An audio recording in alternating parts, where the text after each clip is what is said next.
Hi everyone, it's Ray here from Man City Fan TV. I've still got about 10 days left here just outside Paris before I move back to Manchester, and it's absolutely roasting today. It must be about 32 degrees already. I just wanted to give a big shout out to the firemen and everybody else helping tackle the huge blaze on Saddleworth Moor, which is not too far from where I live, back up near Manchester. I hope you boys stay safe and you can get that blaze under control and get it out as soon as possible. Today's video is about England's last group game at the World Cup against Belgium.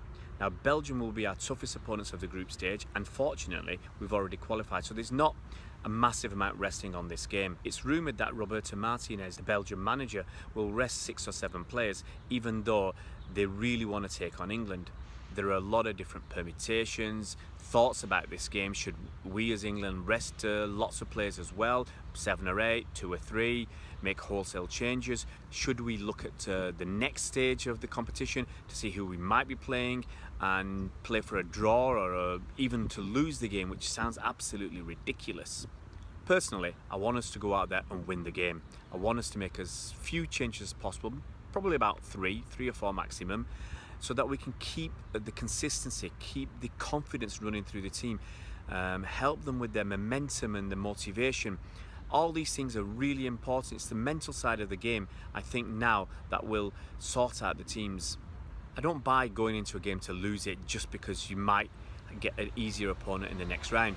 We have no real idea what's going to happen. We could end up playing Japan, Colombia or Senegal. We just don't know. Japan could lose their last game against Poland and be leapfrogged by Senegal or Colombia. So I think it's a huge risk to go into a game and potentially lose it and lose, as I said, lose all that momentum in the hope that you're going to get an easy game in the next round. I'm also not concerned about the talk of having an extra day's rest if we finish first or second.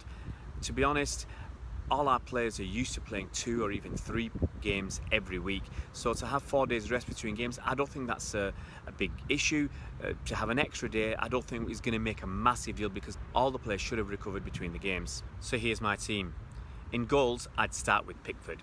In fact, my back 4 I wouldn't change for the start of the game. The reason for that is I want the players to get more used to the system. Kyle Walker's not a natural right of a central 3. I don't think Harry Maguire and John Stones are natural exactly playing in a 3. So I think they do need to get more experience, more time together, and to learn a bit more about each other and how to play the system. In all honesty, if we're going to go deep in this World Cup, we're going to have a solid defence. I don't think we can go around winning games 3-2, 4-3. There'll be some 1-0s in there, something like that, 2-1. We're going to have a well-drilled, tight defence, and I think the more time they can spend together, the better that's going to be. There is an issue of tiredness in the players, but looking at the personnel we've got, I don't think Jordan Pickford's going to be tired. Maybe he needs more experience at this level. He's only played 2 World Cup games. For Kyle Walker, as I said, this is a newish position for him.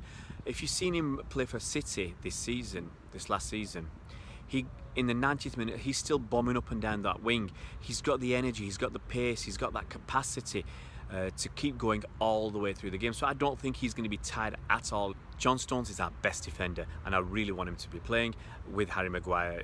As I said, they've not played together much before. The more time they spend together, the better.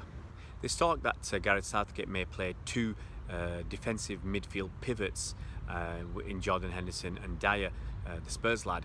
I personally would just like to see 1 defensive midfielder, but I can see the necessity of maybe playing with 2 against a team like Belgium, or even a better team further down in the tournament. Personally, I'd be playing Fabian Delph in midfield. Let's say if you're having 2 defensive pivots there, Henderson and Fabian Delph. Now, Fabian Delph, I believe he offers a lot more than Henderson and Dyer can offer. He's got a great shot on him. We saw him at City. He can slot into left back if he needs to, play out wide on the left if he needs to, and I think he offers a lot more going forwards. He's been playing for a City team that have had 78-80% possession in some games. He's good on the ball, he's a good passer, he can see a good through ball, and I actually think he's a better forward progressive option than either Henderson or Dyer. But I'm sure Gareth Southgate will play Dyer and Henderson. As right wing back, instead of Kieran Trippier, who I think has taken a slight knock, I think he was wearing an ice pack on his thigh at the end of the last game, I'd play Trent Alexander-Arnold. Now, he had a very good second half of the season for Liverpool. and I think he's got the pace, he's got that attacking intent, and I think he'll do a good job there. And obviously, if later in the tournament Trippier is suspended or injured, we need somebody else to have some experience of playing in the World Cup. On the left, I would rest Ashley Young. If he's our number one choice for the rest of the tournament, then I'd give Danny Rose a go. Even though Danny didn't play too many games for Spurs last season, he's got that quality, he's got that pace and the stamina, I believe, and he'll offer us an attacking threat going forwards. So we're left with 3 spots, the front 3. Now we all know Harry Kane wants to play, he wants to score goals, he wants to lead England, he wants to win the Golden Boot, but he's our most important attacking player. He's the guy who scores the goals, so I'd rest him. I'd rest him for this game and go with a different option. I'd go with Jamie Vardy. We don't always need to play with a big target man, and it'd be good to try something absolutely totally different, and I'm not sure that Belgium would be expecting it. Now Vardy had a decent season last season for Leicester. He scored the best part of, I think, 20 league goals. So he's probably come into this tournament full of confidence, and we do, as I said, we do need to switch players around, give some of the other players time on the pitch. Alongside Vardy, I'd play Raheem Sterling and Marcus Rashford. Raheem Sterling is one of our best players, so I would persist with him. I think it would help him if he could score a goal.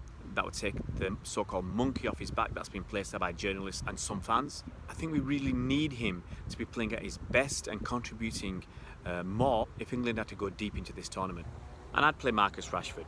Now he's got power and pace and raw talent, and also he can switch from the left back into the centre, and Vardy can go out on the left, so it gives us some extra flexibility there. I'd rest Lingard. I don't think Ruben Loftus-Cheek is a starter for me. I think he's a good impact substitute.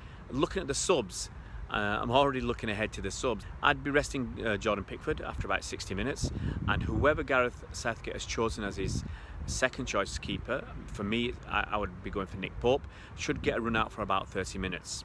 I'd also consider giving Danny Welbeck 15 or 20 minutes at the end for either Vardy or Rashford, so that he can get some minutes on the pitch, because you never know, we might need him later in the tournament. And probably I'd rest one of the midfield pivot. If Henderson's your man going forwards, if he's always going to be your first choice in defensive midfield, then I'd rest him for the last 20-30 minutes.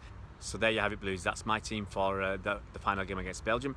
What do you think? Let us know in the comments section below. If you want all your Man City news in one place, then please click subscribe down below. This is the place to find it.